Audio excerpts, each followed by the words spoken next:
So very quickly, I want to talk about the performance benefits. How do ESOP companies perform post-ESOP?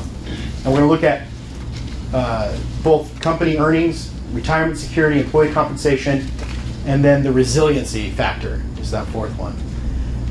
Rutgers University performed a study that concluded that after establishing an ESOP, a company grew, the growth rate increased by 2.4%. Now 2.4% might not seem like a lot, but if you're growing at 5% and now you're growing at 7.4, that's a big deal.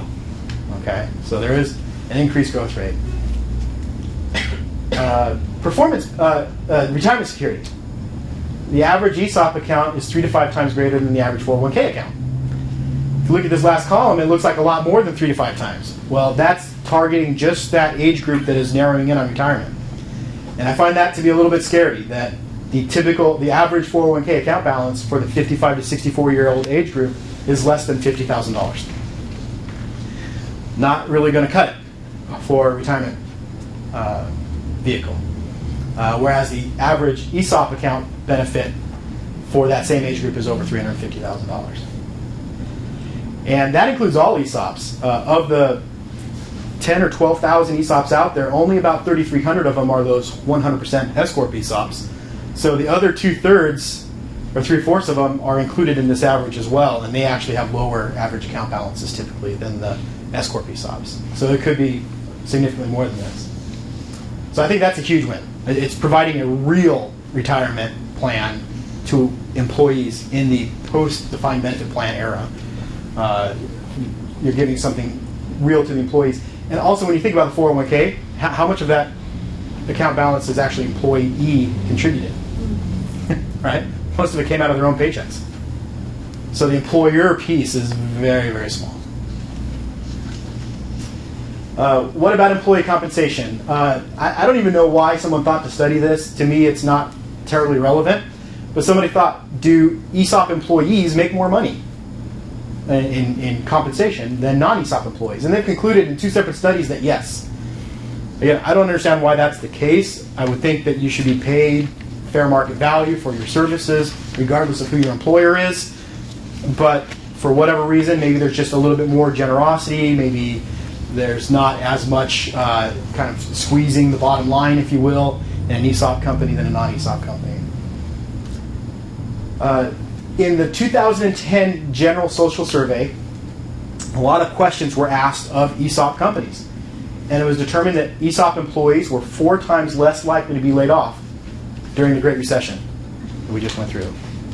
That's huge. Also, even more important, 46% less voluntary turnover among ESOP employees. So if you're trying to build an employee base that's skilled and qualified, you want to retain that employee group, we've seen here that the ESOP actually works. And then there was a study in 2013 that looked at employment rates. It's all about job creation today, right? That's what matters. So ESCA is a group of S Corporation ESOP. It's a trade association for S Corporation ESOPs. And they said that from 2006 to 2011, that's the blue line on top, you can see that employment growth took a hit from 2008 to 2009 during the recession. But that was only for 1 year, and then it started to recover again. And when it did recover, it recovered at a much quicker pace than general U.S. employment. So it's good for jobs. Right? Politicians love this. The only criticism of that prior slide was, well, maybe that's just because more companies are forming S-Corp ESOPs. It's not really that each individual company is creating jobs. Maybe just more companies are going to this model. So then what this chart shows is something that tried to control for that. And we said, look at a fixed basket of companies that existed in 2002 as ESOPs and follow those same companies through 2009. So a fixed data set. And in that case, the results are equally dramatic. Faster job growth from 2002 through 2007. When the recession hit, they actually didn't go negative. And then 1 year later, they started to grow again. So I think that gives us some, very abbreviated, admittedly, but some academic and empirical evidence showing that ESOPs work. They're good for the economy, they create jobs, they provide retirement security, And these companies outperform their competitors, all the while giving a great exit to the business owner.